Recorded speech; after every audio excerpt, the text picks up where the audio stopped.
Oke, jadi untuk melabel orang mengalami gangguan jiwa atau enggak, ini kita harus hati-hati dan kita nggak selayaknya ya untuk melabel sendiri. Dan label itu kan, diagnosa itu ditujukan untuk kita, para profesional lebih mudah untuk berkomunikasi sebenarnya.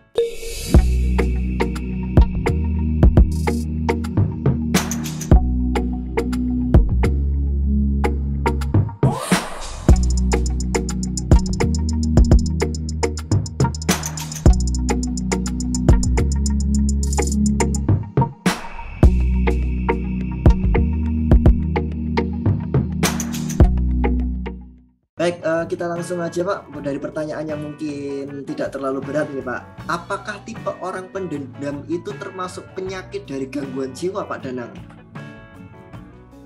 Silakan Pak. Penyakit gangguan jiwa ya. Oke, jadi untuk melabel orang mengalami gangguan jiwa atau enggak, ini kita harus hati-hati dan kita nggak selayaknya ya untuk melabel sendiri. Dan label itu kan, diagnosa itu ditujukan untuk kita, para profesional lebih mudah untuk berkomunikasi sebenarnya. Jadi jangan sampai kita ketika didiagnosa memiliki sakit tertentu lalu kita selamanya akan seperti itu. Enggak, itu cuma kondisi kita saat itu yang itu akan memudahkan para profesional untuk berkomunikasi, gitu ya. Nah, terkait dengan orang yang mendendam. Nah, orang yang mendendam ini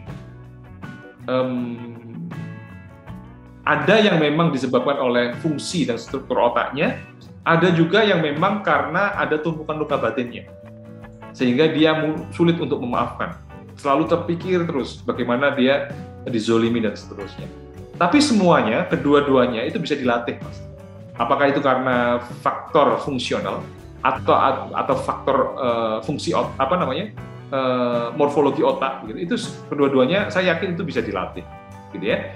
Jadi misalkan kita sulit untuk memaafkan karena kita itu punya pikiran yang selalu muter ya. Kita tuh orangnya obsesif.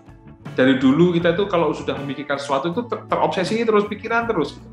Kalau ada orang yang nggak enak ngomongnya itu selalu kita pikirkan terus. Ada orang-orang yang memiliki kecenderungan seperti itu. Apakah itu bisa diubah? Bisa banget dilatih.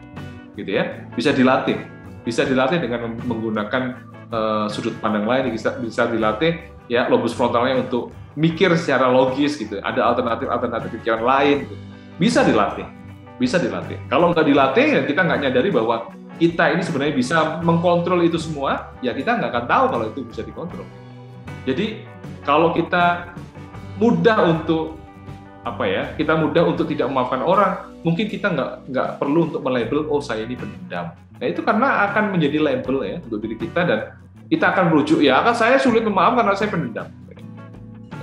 Kenapa saya jelaskan tentang proses yang tadi ya, otak dan juga bagaimana memaafkan itu sebenarnya bisa di logika gitu, agar kita tahu bahwa kita bisa mengkontrol itu, kita bisa mengendalikan itu.